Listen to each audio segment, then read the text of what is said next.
Is He-Man a superhero? Hi, I'm Jordan the Nerd of Gold, and I know that might seem like a strange question, but I recently released my definitional standards of who does and who does not qualify as being a superhero. And I'm looking for characters we don't normally think of as being superheroes and going through the standards to see if they do qualify as a superhero. And I think He-Man is an interesting case on that front because he is not like presented as a superhero to me for the most part, but I do think he has a lot of things that are overlapping with superheroes, so I want to explore that by going through the standards on that front. Now, there's been multiple TV shows, multiple different comic books, each in their own continuity, sometimes continuing it, but yeah, so this is just going to be an overview of He-Man and not one specific continuity.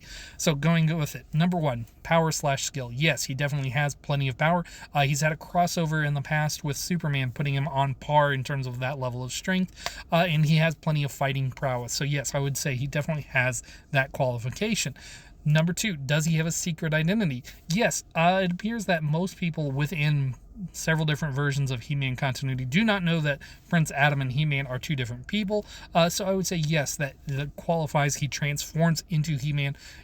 Prince Adam does not appear to be capable of the same things He-Man is capable of on that front. He has to transform with the power of Grayskull in order to do what He-Man does. So yeah, I would say he has a secret identity. Does he have a heroic identity? I would say yes. I mean, he has barely any kind of costume because he's barely clothed in most versions. But yes, I would say he has a distinct look, a symbol to go with it. He has that sword that has a distinct look to it as well. And yeah, people see him as a hero. He acts as a hero. People, when they see him, believe that. So I would say yes, that counts as a heroic identity no matter how much little clothing he is wearing. Number four, a special headquarters. Now, this will kind of vary in continuities, but I would say Castle Grayskull has acted enough as a special headquarters, and we think of Castle Grayskull as belonging to He-Man, that it counts as a special headquarters in the same way that Batman has the Batcave. I would say Castle Grayskull functions in a similar manner. Not exactly the same, but close enough to count it. I will say that. If you disagree or have any insight you want to give to me on that front, feel free to. Number five, Rogues Galleries. Now, Skeletor does lead a cadre of villains there, and he's constantly trying to win power over Eternia to rule the world and rule the universe because they are the masters of the universe in Eternia. So I do think that based on different continuities, we can count Skeletor and each one of his minions enough as supervillains because not every one of their missions is like the ultimate domination of a political force on that front.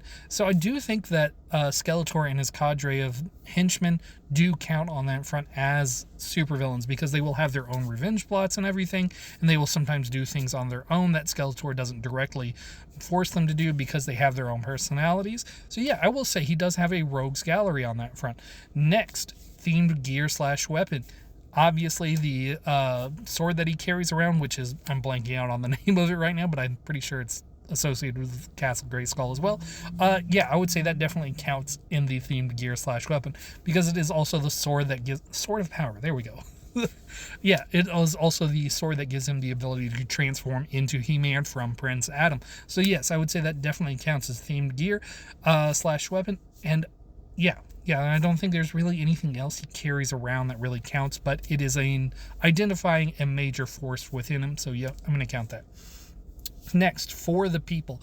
So Prince Adam, being a prince, is part of the government on that front. And while most people don't know that He-Man is Prince Adam, I think the power of Grayskull in their relationship to the power of Castle Grayskull counts as kind of a divine mandate and / a government mandate on that front.